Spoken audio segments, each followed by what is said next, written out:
ما تاسو د کړکۍ نه وکته تاسو خفه او داسې یوازې ناسې الله دې خیر وکړي خیر خو دې کنه او شمکه خفه هم یم او غوسه هم یم دا بختونه د بختو ده کنه جی د دې خوله په واک کې نه ده ډېرې ګډې وډې خبرې کوي باجی ستا خوی خو د ګل خوی دی او د بیبي خو تاسو ته پته ده کنه تاسو خو د کلي د وختونه پیژنئ نو اصل کې بنده چې لکه زوړ شي کنه نو دا زوړ ټول خولې ته لاړ شي او لکه بېواکه خبرې مو شروع کړي نو تاسو خو لاسواني ده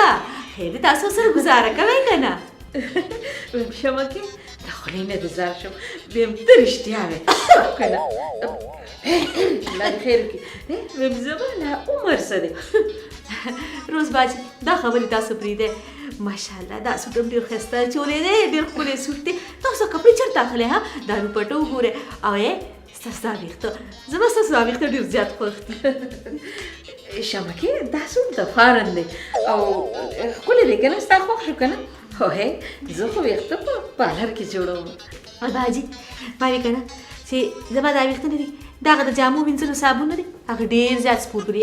د یو ویښته مې څلور سرونه دي ما به پارلر نه بونځي ولې نه بو به دې ځم خو شمکې هغې ګوره ډېرې پیسې اخلي پیسې زه خیر دی څه چل به وکړمه نو وایې نه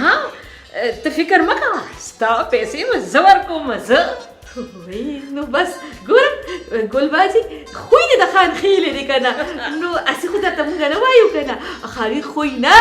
کړه وړه او ماشاءالله بس زه به څه صفت وکړمه نو شمکې ستا نظر ویمې دا داسې خبرې لږې دی خواښې ته مو ښایي که نه چې کم از کم چا سره خبرې کوي چې دا زړه خو لږ ښه کېږي پې که نه هغې خو بس خولې پورې یاره خو نو ویلی نه شم هی باجي تا سره خو هیله یو ورځ تېره کړه او زما خو ورسره عمر دی زړه یې راله پوخ کړی دی زړه مې د کتو نه دی ته پرېږده دا خبرې ویمه باجي هغه پرس چې څه شو ها نن دې پرس نه ښکاري هغه هم سم ښکلی دی شمکې هغه پرس مې په بیډروم کې پروت دی خو دې سوټ سره زما بل پرس دی میچنګ پرس اوس به یې راخلمه اوی ته فکر مه کوه ته چې ځې که نه تا له به خشته سوټ هم اخلمه او پرس هم وی باجي الله دې راته لره ستاسو په شان ښه انسان ما په دې ټول کلیو په ښار کې نه دی کتلی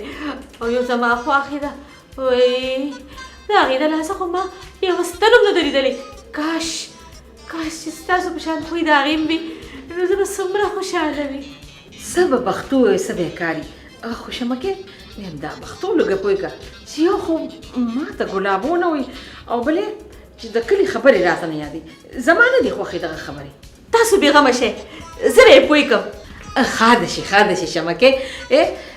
ته چې تر څو غواړې که نه دلته ما کاری او دا بختو کوزي راځي که نه نو لاړه دې شي ته ناسته اوس زه راجینکې ګور چې دوی څه کوي ښه الله هم راته لره وای خوله مې ستړې شوه شمکې څومره ګران کار دی که نه دا د دروغو صفت کول خو زه وړې سوټ پرس او